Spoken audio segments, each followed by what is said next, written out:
You work so hard in a position to create the scoring chance, Finish him. yet you fail to finish it like this? Maybe you're not using the right shooting technique in a certain situation. Within the next 10 minutes, we'll be showing you how to maximize your finishing by using different shooting mechanics. And also at the end of the video, I'll give you the most unexpected method to increase your finishing odds. Before getting to the specific techniques, I will start with two settings you have to check. The precision shooting mechanic requires an exact aim with your left analog stick. While playing with the setting turned on, you will see a line that indicates the direction of the shot. It will also increase the power of the shot, meaning the ball will head towards the target at faster speeds. Let's understand the main difference between assisted and precision shooting. With the assisted shooting, you choose one of the sides to shoot to. The direction of the left stick doesn't have to be exactly towards the goal, you just pick a side and go for the shot. This is not the case with the precision shooting though. You have to aim directly towards the target, otherwise the shot could be really embarrassing. To enable precision shooting, go to the gameplay settings, scroll down to find the shot assistance option, and once you do it, set it to precision. Question is, if you really need to use the precision shooting, well, it's all up to you. Precision shooting is more of a high risk, high reward mechanic, and if you use it correctly, you will be mostly rewarded. Assisted shooting is much safer, however it is sometimes weaker than the precision shooting. I personally use the assisted shooting, but it's mostly important which option you are most comfortable with. Make sure you try both of these out and decide for yourself which one is more suitable for you. The other option you need to turn on is the time finishing. This mechanic hugely empowers your shots if used correctly. This is again a high risk, high reward mechanic that should be simply trained over time. The mechanic is simple though. Once you power up a shot, you have to press the shooting button a second time as your player is about to hit the ball. If you can time this correctly, you will see that the cursor above your player's head glows green. This will give the ball a better accuracy and speed towards the goal. If you can't time it correctly, it will either glow red or gray, and that means you need to practice more on it to get a better feeling on it. The perfect way to practice time finishing is to get yourself into an offline gameplay mode against the AI and only focus on the mechanic itself. You need to grow a good feeling to it and also a very strong muscle memory. This can be achieved within time, so keep practicing on it. Let's start with our first real shooting technique, the finesse shot. With this method, your player shoots the ball with the inside of his foot and adds a curve to it, and it could become a nightmare for the keeper. To be able to perform a finesse shot, hold on to your R1, RB button and power up your shooting button.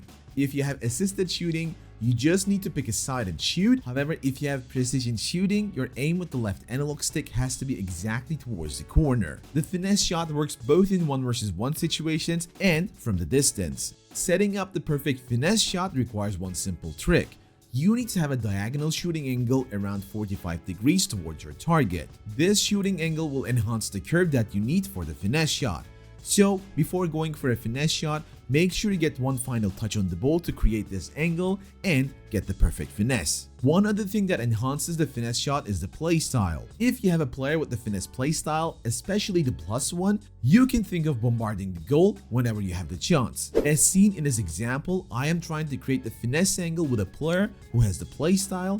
However, the opponent is smart to cover it with a selected player, so I need to create the space for it. This is why I pass the ball back to bait the opponent out for a defensive move towards the receiver and immediately pass the ball back to my original player who needs to shoot. While the ball is traveling, I already point out in the direction that will create the perfect finesse angle towards the far post, and right after controlling the ball, I power up the shot around 3 bars and score a magnificent distance finesse. I would strongly suggest powering around 3 bars when you're going for the finesse shot from distance and around 2 bars when you're inside the box. You can find more details and tips to the finesse shots in our dedicated in-depth tutorial on the Guide Plus, which is a part of our release meta course that introduces you all of the meta techniques that you need to know. If you're interested in becoming better in FC25, make sure to check the links in the description. Next up, outside foot shots, also known as Trivelas. This method becomes incredibly strong in some specific positions where you will find it hard to get the ball towards your strong foot.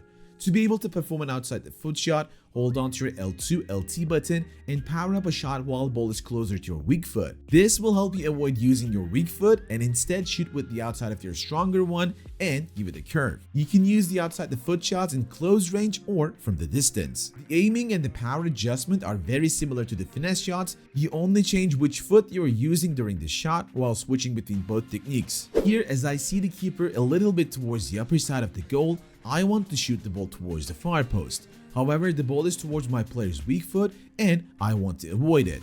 This is why I hold on to the L2, LT button, aim towards the far post, and power up the shot around 3 bars just because it's outside the box. Pressing the shooting button a second time also allows me to green time it, and my shot goes like a rocket while the keeper can only watch it. Again, the Trivela plus playstyle hugely empowers this technique, so if you have a player with that playstyle, make sure you prioritize the shot in a suitable position. Next up, we have a very situational method that became a lot better this year, the chip shots. It allows you to make the ball fly over the keeper if he tends to get out of his goal.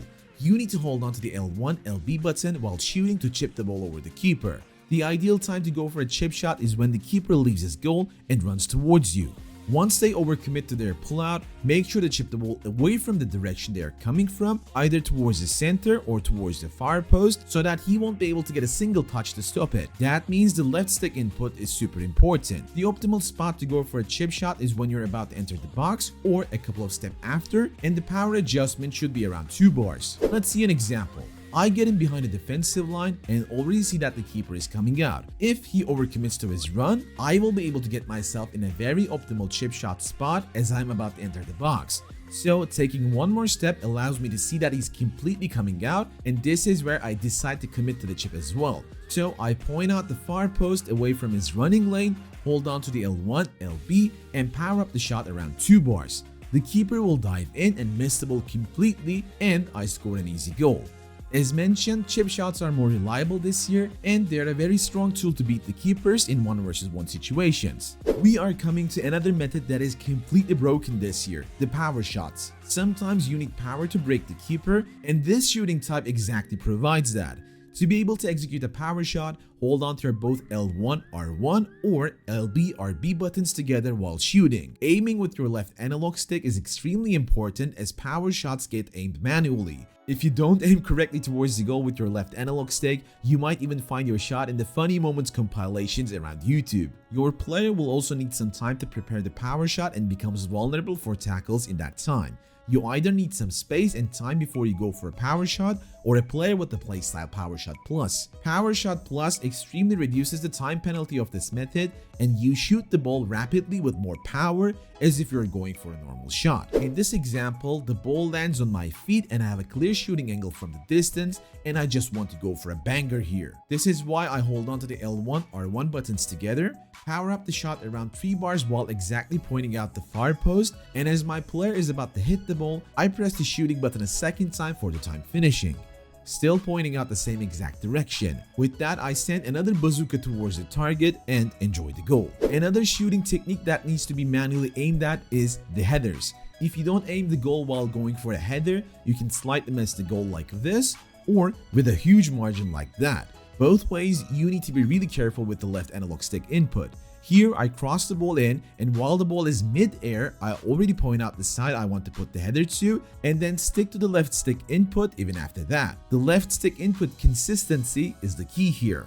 Especially as a player who normally tends to use the corners always short, I benefit this year from the headers in the corner situations a lot. Simply taking an instant corner towards my big guy around the penalty area and powering up around 3 bars, which is also enhanced by the time finishing and the correct input of the left analog stick, allowed me to score many goals, so don't be afraid of going for the headers. Another situational shooting technique is the low shot, which is quite useful when you need a quick shot in a tight situation. Low shots can be used in situations where the keeper is out of position and you want to get the advantage out of it. Simply point out the empty side of the goal and quickly tap the shooting button with a power under 2 bars. Another interesting but very useful situation is when you shoot the ball very close to the keeper with the low shot. This can easily dodge the goalkeeper's saving animation if the keeper doesn't have the footwork playstyle, because they will tend to save the ball with their hands. Here, a very tight spot where the keeper and the defender are both covering the goal. Both opportunities towards the near post and the far post seems very unlikely. However, I know if I can just roll the ball with a low shot towards the near post, I might have a chance. So turning around the goal and just tapping the shooting button briefly in that direction allows me to execute it, and just because it goes too close to the keeper and he tries to save it with his hands, I score a goal which seemed impossible. Another example, I get inside the box, beat the defender on the first challenge and create a good shooting chance. However, the angle towards the far post seems to be completely covered and the defender is almost about to catch up. So I point out the near post and only tap the shooting button briefly to go for a quick low shot, and as you can see, the goalkeeper animation is nowhere near saving it. Perfect. Talking about the near post, let's handle the final topic of this video, which is my personal favorite. Near post shots are super strong even from the angles that seem impossible. The main reason why I use the near post shot is simply because the keepers are so weak against it. Even the far post shot seems to be more realistic. I look out for the near post shot opportunity and try to go for it. To make them more consistent, I strongly suggest you use the green time finishing and make sure you blast the ball in. Now that we talked about finishing too much, you know how to score better. But how about you learn how to create those chances using the best passing techniques? Click the video that appears on your screen right now to watch our latest complete passing guide that explains the full passing meta in FC25. Hope you guys enjoyed this one. Until next time, take care and peace.